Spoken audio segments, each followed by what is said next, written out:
Hello students, আমার চ্যানেলে তোমাদেরকে স্বাগত। শুরু করছি class 10 second unit test suggestion 2026 ইতিহাসের। ঠিক আছে, তো দেখতে পাচ্ছ তোমাদের সামনে রয়েছে ক্লাস 10 ইতিহাস সেকেন্ড ইউনিট টেস্ট সাজেশন 2026। তো আমি কিন্তু তোমাদের অধ্যায়ভিত্তিক চ্যাপ্টার ধরে ধরে এবং প্রশ্নের মান ধরে ধরে কিন্তু আমি তোমাদেরকে সাজেশন দিয়ে দিচ্ছি সেকেন্ড ইউনিট টেস্টের। ঠিক আছে, তো এখন আজকে আমরা করব 2 নম্বর প্রশ্নের সাজেশন। ওকে, এবং সেটি কোন অধ্যায়? আমরা 6 অধ্যায় যেটা আছে সেটা করব। 6 অধ্যায় আছে 20 শতকের ভারতে কৃষক, শ্রমিক ও বামপন্থী আন্দোলন, বৈশিষ্ট্য ও পর্যালোচনা। এই অধ্যায় থেকে 2 নম্বরের প্রশ্নের সাজেশন আমি তোমাদের সামনে এখন তুলে ধরবো। ঠিক আছে, এর আগে কিন্তু আমি চতুর্থ অধ্যায় থেকে 2 নম্বর এবং 4 নম্বরের প্রশ্ন, পঞ্চম অধ্যায় থেকে 2 নম্বর এবং 4 নম্বরের প্রশ্ন তোমাদের কিন্তু অলরেডি দিয়ে দিয়েছি। তো আজকের এই ভিডিওয়ে কিন্তু তোমরা পাবে ক্লাস 10 সেকেন্ড ইউনিট টেস্ট ইতিহাসের সাজেশন 2026 ষষ্ঠ অধ্যায় 6 নম্বর অধ্যায় থেকে 2 নম্বরের প্রশ্নের সাজেশন। ভিডিওটা প্রথম থেকে শেষ পর্যন্ত দেখবে, একটু স্কিপ করবে না। আমার চ্যানেলে নতুন হলে অবশ্যই চ্যানেলটাকে সাবস্ক্রাইব করবে, পাশে থাকা বেল আইকনটি প্রেস করে রাখবে। ঠিক আছে, আমি কিন্তু তোমাদের সেকেন্ড ইউনিট টেস্টের জন্য ইতিহাস, ভূগোল এবং বাংলার সাজেশন আস্তে আস্তে এবার থেকে দেবো। তো সুতরাং অবশ্যই কিন্তু আমার চ্যানেলটাকে সাবস্ক্রাইব করো, আর অবশ্যই কিন্তু পাশে থাকা বেল আইকনটি প্রেস করে রাখো। চলো শুরু করি ক্লাসটি। দেখো, ক্লাস 10 ইতিহাস সেকেন্ড ইউনিট টেস্ট সাজেশন 2026 2 নম্বর প্রশ্নের সাজেশন, অধ্যায় 6 20 শতকের ভারতে কৃষক, শ্রমিক ও বামপন্থী আন্দোলন, বৈশিষ্ট্য পর্যালোচনা। 2 নম্বরের প্রশ্নের সাজেশন। ঠিক আছে, তো কমন নিশ্চিত দেখে নাও।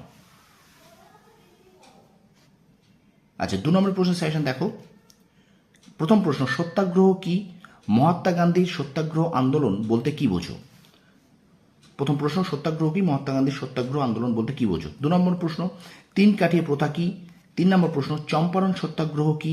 4 নম্বর প্রশ্ন, খেদা সত্যাগ্রহ কি? আচ্ছা, 5 নম্বর প্রশ্ন, আমেদাবাদ সত্যাগ্রহ কি? 6 নম্বর প্রশ্ন, চৌরি চৌরার ঘটনাটির গুরুত্ব কি? 7 নম্বর প্রশ্ন, কৃষক আন্দোলনে বাবা রামচন্দ্রের কিরূপ ভূমিকা ছিল? এটা একবার কি হয়ে গেছে, ঠিক আছে, কিরূপ ভূমিকা ছিল।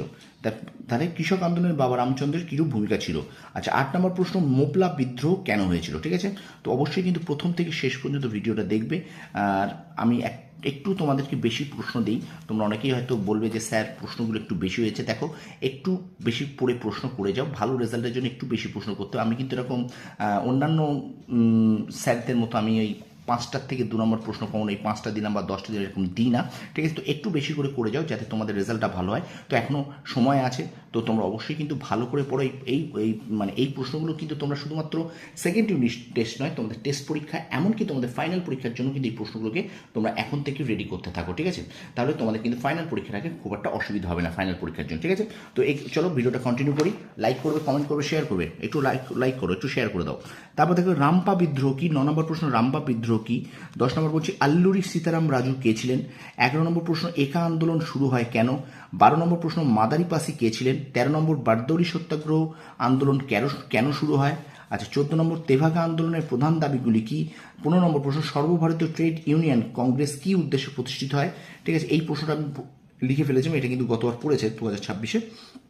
তো 17 নম্বর প্রশ্ন, কি উদ্দেশ্যে কংগ্রেস সমাজতন্ত্রী দল প্রতিষ্ঠিত হয়? আচ্ছা, 18 নম্বর, ভারতের কমিউনিস্ট পার্টিকে দ্বিজ বলার কারণ কি?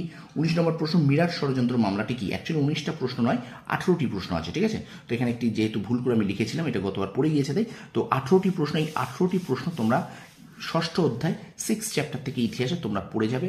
তো আমি নিশ্চিত এখান থেকে তোমরা কিন্তু অবশ্যই কিন্তু সেকেন্ড ইউনিট টেস্ট স্কুলে কমন পাবে। তোমরা নিশ্চয়ই প্রত্যেকটা স্কুলে যে স্কুলে প্রশ্ন হবে, যে পরীক্ষা মানে তোমাদের যারা যে স্কুলে পড়ছো না কেন, তোমাদের স্কুল থেকে কিন্তু এই প্রশ্নগুলি তোমরা পেয়ে যাবে। ঠিক আছে, তো এই 18টা প্রশ্ন ক্লাস 10 6 চ্যাপ্টার ষষ্ঠ অধ্যায় ইতিহাসের এই প্রশ্নগুলো তোমরা পড়ে যাও। ঠিক আছে, আর ভিডিওটা ভালো লাগলে অবশ্যই লাইক করবে, কমেন্ট করবে, বন্ধুদের মাঝে বেশি বেশি শেয়ার করবে।